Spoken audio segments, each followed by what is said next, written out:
බලය ඔබතුමන්ලා බලය ජනතාවගෙන් ඉල්ලුවේ මේ රටේ ජාතිවාදය සහ අන්තවාදය මුළුමනින්ම නැති කරන බව. ජනතාවත් ඔබතුමන්ලාට බලය දුන්නා. නමුත් අපි දකිනවා වර්තමානයේදී කලින් ආණ්ඩුවල වගේම ජාතිවාදී අන්තවාදී අදහස් තියෙන උදවිය සමාජ මාධ්‍ය තුල නිදහසේ සක්‍රියයි.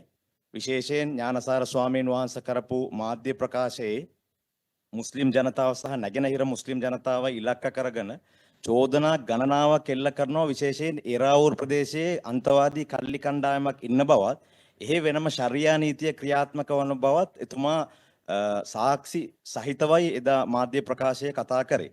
උන්වහන්සේ දෙගින් දිගටම කියනවා රජයේ මැදිහත් වෙන්නේ නැහැ, අපි සූදානම් කැඳවීමක් කරන්නේ නැහැ. මගේ ප්‍රශ්නය එක්කෝ රජයේ අභිභවාගේ අප බලයක් උන්වහන්සේට තියෙන්න ඕනේ. එහෙමත් නැත්නම් රටේ ආරක්ෂක නිලධාරීන්ට නොදන්නා බුද්ධි තොරතුරු උන්වහන්සේ ළඟ තියෙන්න ඕනේ. එතකොට එක අතින් ඔබතුමන්ලා කියනවා ජාතිවාදයේ හිස උසවන්න ඉඩ තියන්නේ නැහැ කියලා. අනිත් පැත්තෙන් මේ වගේ සාකච්ඡා මාධ්‍ය සාකච්ඡා ඕනතරම් වෙනවා, කිසිම ක්‍රියාමාර්ගයක් ගන්නෙ නැහැ. ඒ පිළිබඳව ඔබතුමාගේ පිළිතුර බලාපොරොත්තු. අපි ජාතිවාදයට ඉඩ දෙන්නේ නැහැ පමණක් නොවේයි, අන්තවාදී ත්‍රස්තවාදී ක්‍රියා සඳහා කිසිම කණ්ඩායමකට පෙළඹුමක් ඇති වෙන ආකාරයට ඉඩ දෙන්නෙත් නැහැ. අපි දෙපැත්ත පිළිබඳව සැලකිලිමත් වෙමින් තියෙනවා.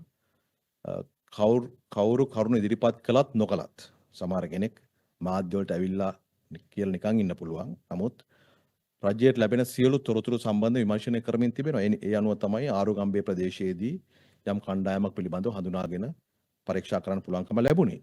රජය ආරක්ෂාව සම්බන්ධයෙන් විශාල වශයෙන් අවධානය යොමු කරලා තිබෙනවා. ඒ සම්බන්ධයෙන් ආරක්ෂක මණ්ඩලය නිරන්තරයෙන් අවධානය යොමු කරනවා. ඒ ගැන ලැබිලා තිබෙන තොරතුරු සාක්ෂි පිළිබඳව ගවේෂණය කරමින් පරීක්ෂණ කරමින් ඉන්නේ. සමහර කටයුතු වලදී කීප දෙනෙක් හතරම වර්ගන තියෙනවා. අධිකාර කටයුතු වලට යොමු කරලා තියෙනවා සමහර අය. ඒ සම්බන්ධයෙන් අපි අවධානය යොමු කරනවා. අපි ආයේ දෙපැත්ත ගැනම සැලකිලිමත් වෙනවා. පරිපූර්ණක සේවාවක් කීපයක් වර්ජනයකට අවිල්ලා තියෙනවා. සමසෞඛ්‍ය ගැටලුව තාම අවසන් වෙන්නේ නැද්ද මේ